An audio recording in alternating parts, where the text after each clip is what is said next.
भरारी फाउंडेशनच्या बहिणाबाई महोत्सवात बचत गटांचे विविध स्टॉल हा देखील प्रमुख आकर्षणाचा विषय ठरला।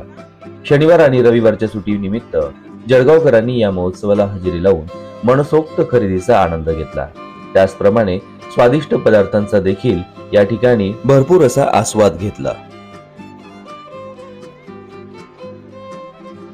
बचत गटाने साकारलेल्या या स्टॉलवर मराठी हस्तकला, पारंपरिक दागिने, कपडे आणि घरगुती खाद्यपदार्थ उपलब्ध होते। महिलांनी आणि कुटुंबियांनी या संधीचा पुरेपूर लाभ घेतला। शनिवार आणि रविवारच्या सुट्टीमुळे महोत्सवात प्रचंड गर्दी झाली होती। या बहिणाबाई महोत्सवात अजून एक आकर्षणाचा विषय ठरला ते म्हणजे नाशिक येथील चैत्रबन सिनियर सिटीजन टाउनशिपचा हा स्टॉल। निवृत्तीनंतरच्या आयुष्यासाठी एक परिपूर्ण निवास उपलब्ध करून देणाऱ्या या संकल्पनेनं जळगावकरांचं लक्ष वेधलं। नाशिकमधील सुप्रसिद्ध बिल्डर सचिन बागड यांनी चैत्रबन ही खास सिनियर सिटीजन टाउनशिप उभारली आहे। शांत आणि थंड हवामान असलेल्या, त्याचप्रमाणे धार्मिक स्थळांच्या सानिध्यात उभारलेल्या या टाउनशिप मध्ये निवृत्त नागरिकांसाठी विशेष सुविधा उपलब्ध आहे।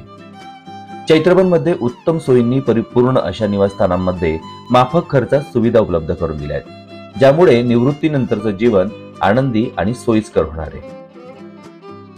निवृत्तीनंतर शांत आणि सोयीस्कर आयुष्याची ही कल्पना जळगावकरांना खूपच आवडली। त्यामुळे चैत्रबनच्या या स्टॉलने अनेक जळगावकरांना आकर्षित केल्याचं पाहायला मिळालं। लोकांनी टाउनशिपच्या किमती, सुविधांचे डेमो आणि नाशिकच्या वातावरणाची माहिती देखील या ठिकाणी जाणून घेतली। नाशिकमधील चैत्रबन टाउनशिप निवृत्तीनंतरचं आयुष्य अधिक आनंददायी आणि शांत बनवण्याचं स्वप्न साकारते। बहिणाबाई महोत्सवात या अनोख्या स्टॉलला अनेकांनी भरभरून असा प्रतिसाद दिला। बहिणाबाई महोत्सवातील बचत गटांच्या स्टॉलने लोकांनी केवळ खरेदीचा आनंदच दिला नाही, तर स्थानिक महिलांनी उद्योजकतेचे व्यासपीठ देखील उपलब्ध करून दिले। जळगावकरांच्या या उत्स्फूर्त प्रतिसादाबद्दल भरारी फाउंडेशन तर्फे देखील जळगावकरांचे मनपूर्वक आभार। टीम आवाज मराठी, जळगाव। गांधी तीर्थ, निसर्गाच्या सानिध्यात महात्मा गांधींच्या जीवनावरील जगातील पहिले मल्टीमीडिया म्युझियम। आजच भेट द्या गांधी तीर्थ, जैन हिल्स, जळगाव। अधिक माहितीसाठी www.gandhifoundation.net वर व्हिजिट करा।